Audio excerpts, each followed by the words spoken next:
Mendengar pertanyaan Suryong seperti itu, sontak saja membuat Wojin menjadi pucat dan wajahnya mengeluarkan keringat dingin. "Apa yang kau bicarakan?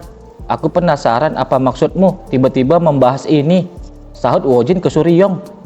"Ah, taulah, aku hanya berpikir sepertinya ada orang bodoh tidak tahu diri," balas Suryong ke Wojin. "Aku tidak mengerti apa yang kau bicarakan, tapi sepertinya aku tahu orang yang tidak tahu diri yang kau maksud," ucap lagi Wojin ke Suryong. "Siapa dia?"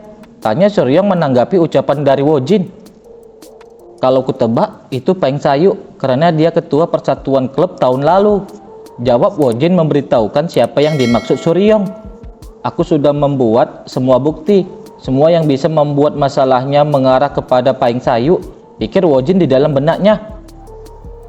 "Oh ya, itu beda dengan yang ku dengar dari temanku tuh," sahut Suryong menanggapi keterangan yang baru saja Wojin katakan. Mendengar lagi pernyataan seperti itu dari Suryong membuat Wojin sangat kaget karenanya.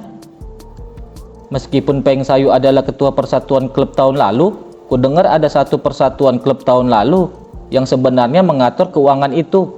Ku dengar ia sangat teliti, dia bahkan sampai membuat buku rekening," ungkap Suryong tentang apa yang dia ketahui tentang penggelapan uang tersebut ke Wojin. Mendengar keterangan Suryong seperti itu membuat Wojin semakin menjadi panik. Dia tahu tentang rekening palsunya. Dia dengar dari siapa? Apa dari salah satu eksekutif, anggota sekte tak tersentuh? Pikir Wojin, bertanya-tanya sendiri di dalam benaknya. "Wojin, jangan terlalu banyak berpikir," ucap lagi Suryong ke Wojin sembari menyeringai tipis.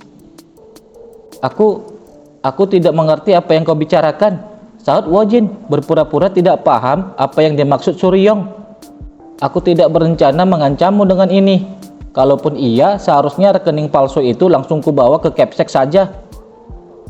Cabut semua selebarannya dan mulai sekarang bersainglah dengan adil. Selama kau berjanji padaku, aku tak akan mengatakan apapun tentang rumornya," terang Suryong ke Wojin. Mendengar ucapan Suryong seperti itu ke dirinya membuat Wojin sangat kaget dan kesal karenanya. "Itu saja," sahut Wojin ke Suryong.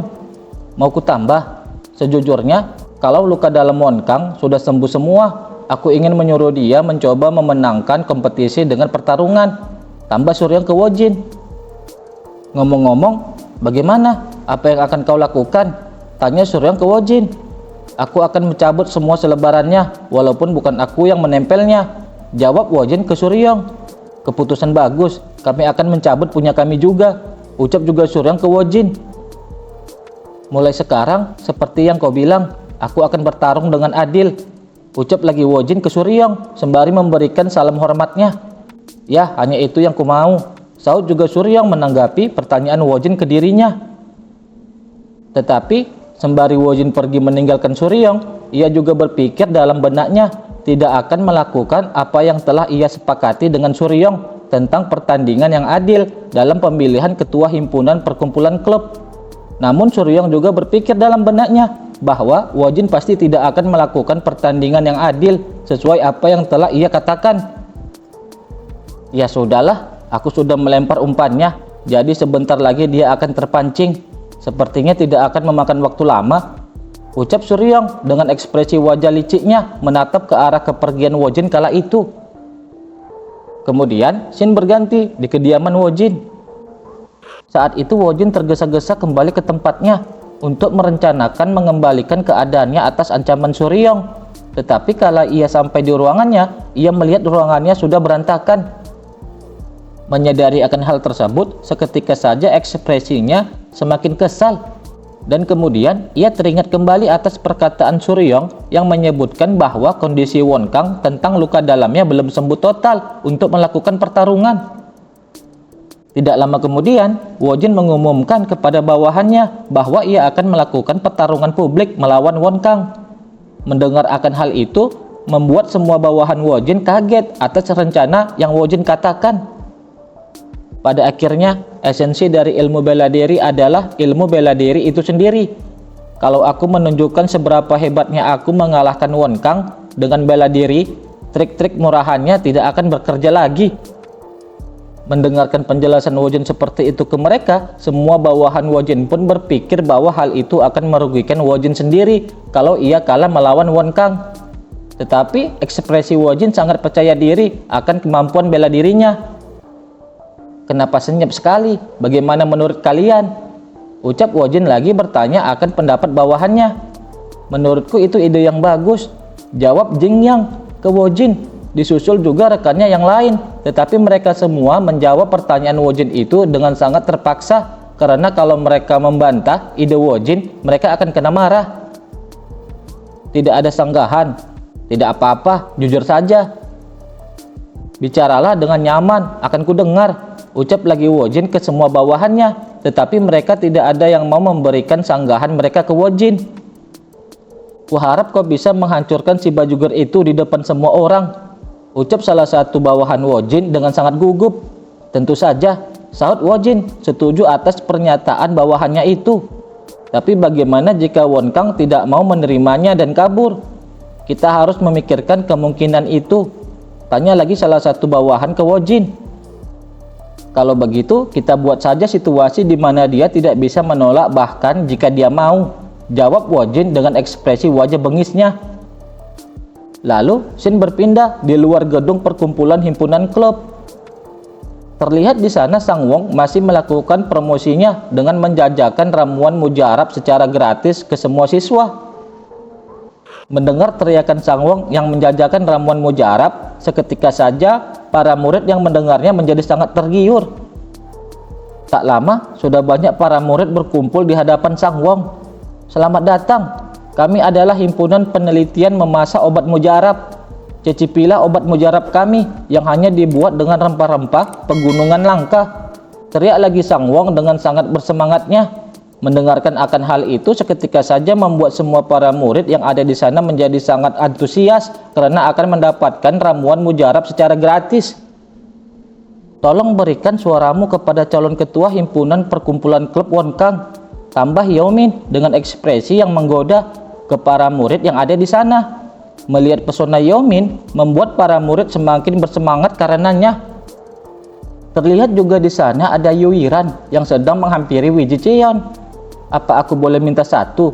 sapa Yuiran ke Wee Ji Cheon. "Senior Yiran," sahut Wee Ji Cheon yang sedikit kaget akan kehadiran Yuiran yang menghampirinya. "Tentu saja, ini dia," lanjut ucap Wee Ji Cheon ke Yuiran sembari memberikan ramuan obat mujarab tersebut. "Terima kasih. Dan juga, apa kau bisa datang ke himpunan perkumpulan penilaian seni pedang hari ini?" tanya Yuiran ke Wee Ji Cheon.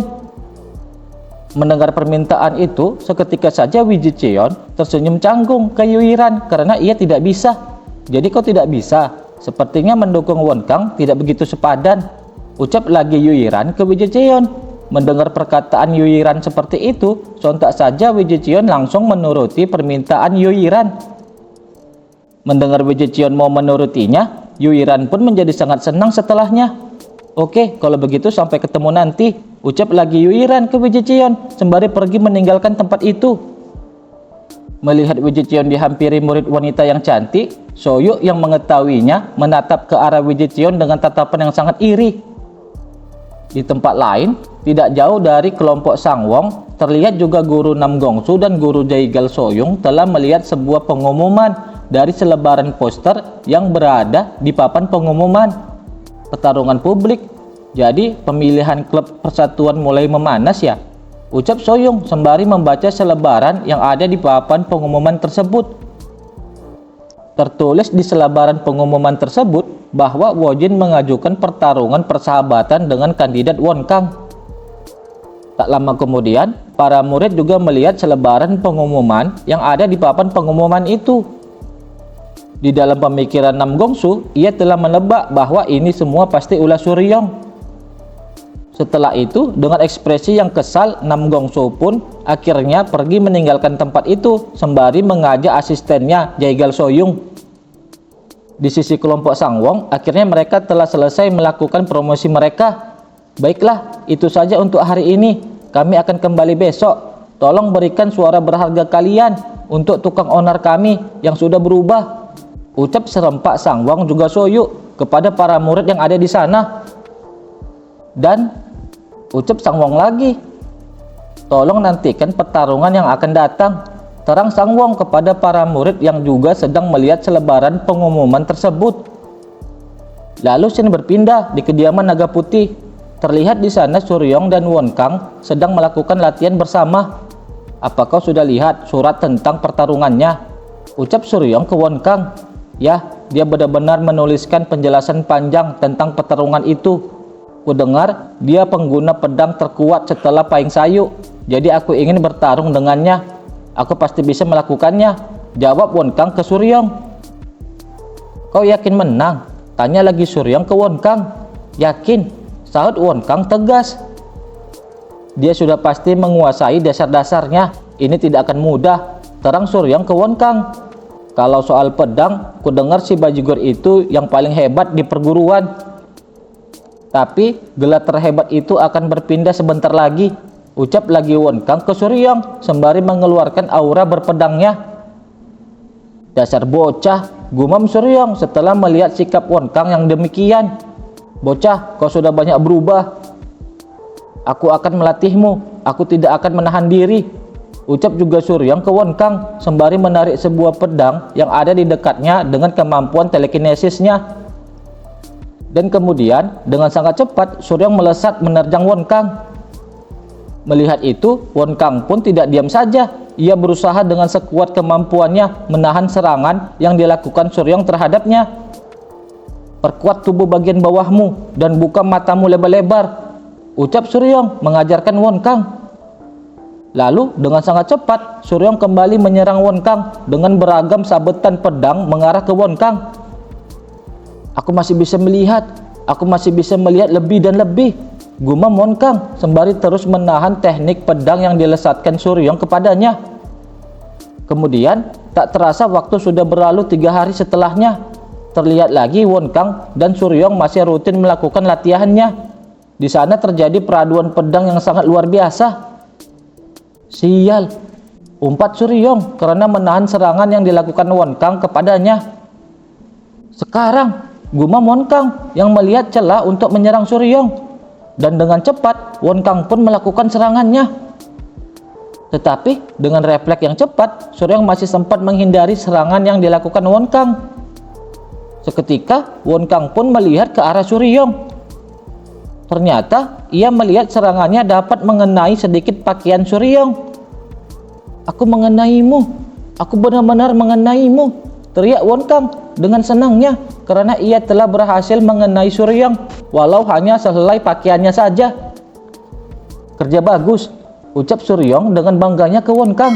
"Benarkah?" sahut Won Kang yang masih tidak percaya akan hal itu. "Ya, itu serangan balik yang tajam dan kuat," ucap lagi Suryong ke Won Kang.